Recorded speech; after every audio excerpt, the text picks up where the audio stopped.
When some people tell me that they want to pursue a soul-led career, sometimes I laugh. I'm like, no, you don't. You don't want to pursue this. Go back and go and pursue some money, go and pursue some status, go and pursue safety, go and pursue going and meeting up with friends and just enjoying life. Because a soul-led career is different. It's different in the sense of what you're doing, the work that you need to be doing, the calling that you're doing, the pursuit. It's all different.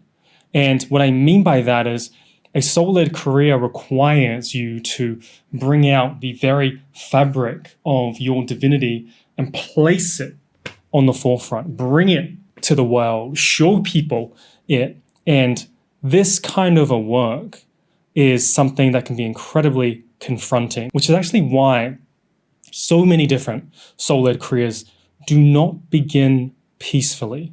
They don't begin like, oh, I'm going to go pursue a soul-led career. Yeah, this is fun. La, la, la. Like, it doesn't, I don't know where people got that idea from, but it doesn't begin like that. It begins typically in chaos. You know, I've worked with so many people that have begun their career path, begun pursuing their soul, and the beginning started from pain. The beginning started from a car crash, started from a mental health confrontation, started with memory loss. It started with getting fired from a job, having no money. It started when they were at their lowest. And to tell people that, you know, you just start a soul-led career as if like soul is like la la la, it's ridiculous. The very fabric of your core being, getting in tune with that, starts in a way that typically is not enjoyable. And this is coming not just from my own personal experience, but also the experience of all the different students that I've worked with in getting in touch with their soul-led career through what I would call is the career archetype, this core energy that rules the career path.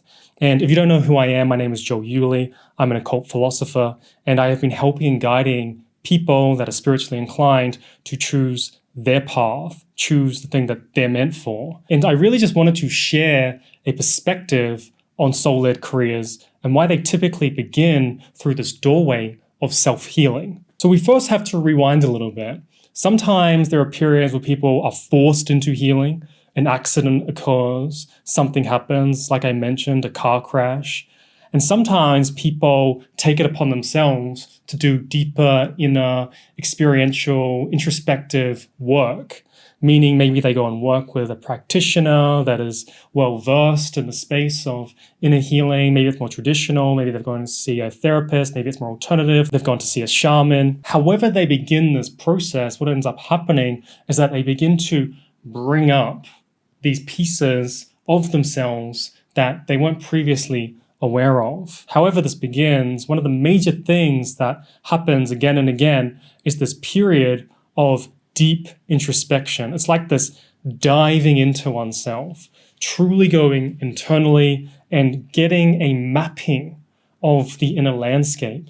And the inner landscape isn't all flowers. It's not all happy and full of dopamine injections. Instead, typically what happens is people have to go through these murky spaces, these dark, dripping, blackish type inner voids, inner abysses. And by exploring these spaces, they're actually able to reignite parts of themselves that have been lying dormant, that have been wanting to be surfaced, but yet for some reason haven't been able to make contact with the conscious mind. And in this process of unraveling oneself, in this process of personal discovery, they're able to begin a route that allows them to see more totally who they are. I know that's a lot of the times people that get into serious physical accidents, when they go through this and they're in this recovery mode, they're just going internally. It's like this inner spiral.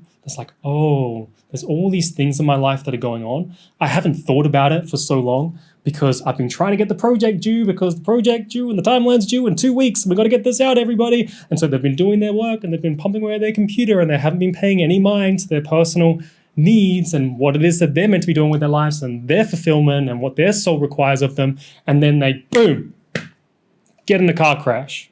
Oh shit, this isn't how I want to live my life. Change in direction.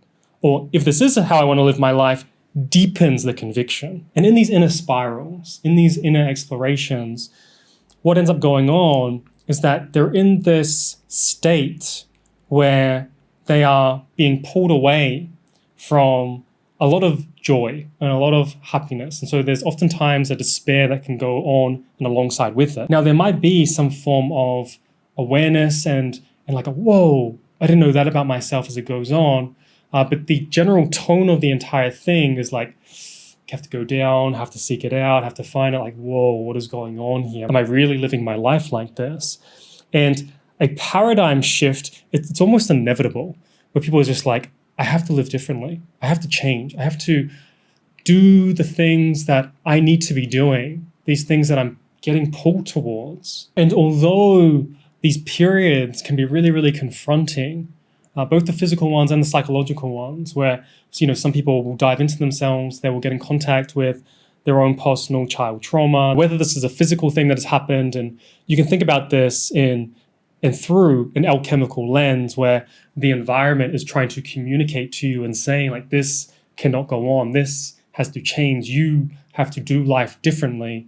Or it's a psychological lens, a paradigm shift occurs and a new relationship is formed, both with themselves and how they want to live. So this internal shifting was almost like a philosophical revelation, where they have to restructure their own personal beliefs about the world, about themselves, about how they view the trajectory of their life. And depending on how it unfolds for people, sometimes this can be like overnight.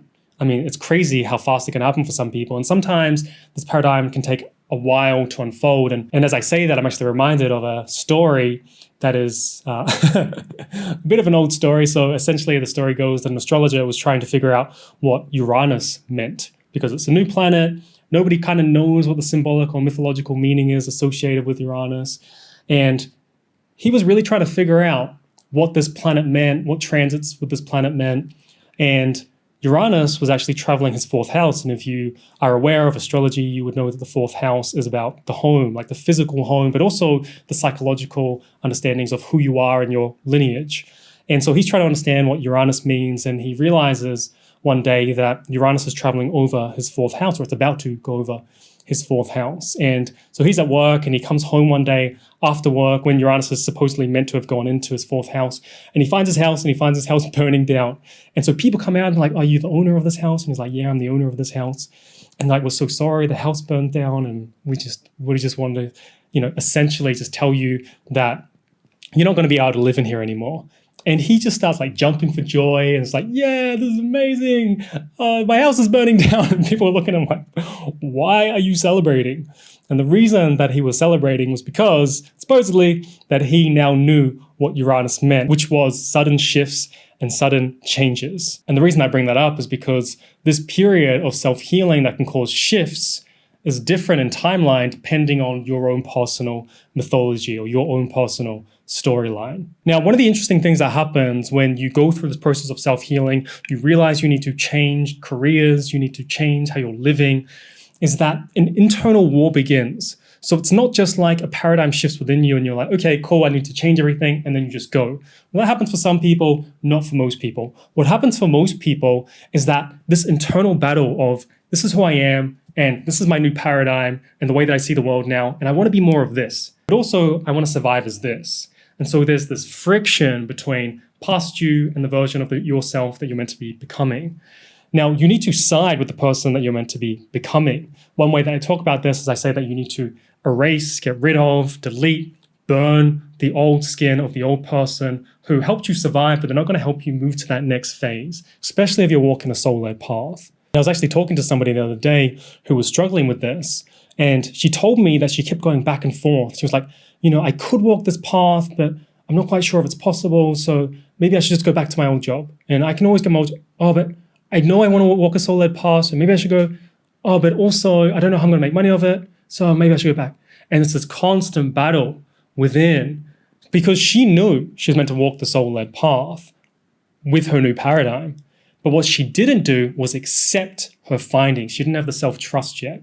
And so this is what happens when you go through this process, is that you can self-heal, but you then need to cultivate confidence in your findings. And the more that you learn to self-trust this inner knowledge, this inner awareness that you've gained, because, by the way, the old you didn't go through this. The old you didn't understand this. The old you is not aware of your new knowledge. They're just trying to keep you safe. And this new version of you knows that and more. And so that's why you side with this person. That's why you side with the person that is moving towards what I would call is your exalted form, your highest state of being. In other words, when the internal war goes on, you want to make sure that you side with the version of yourself that has the new understanding of who you are, that went through the healing, that went through all of that chaos, because that's the person that's meant to take you towards where you're meant to be. And the crazy thing is that if you take that on, if you pursue that path, you get this influx of wisdom. You get this knowledge of this is how to navigate my path. It's a very clean and clear awareness of how you're meant to move. And people that I see that go forward and back and forward and back, and then they doubt themselves and they go back for 2 years and then they try again. What happens is that they don't see what the steps actually looked like, because they're so busy going between these two that it looks like there was 100, when really it was just going between 1 and 2. So if you're going through your own self-healing, if you're doing deep introspective work, if you've gone through some personal pain and you want to move in the world in a different way because of the newfound awareness that you've received, then believe the new version of you, the person who is more wise than the person that came before.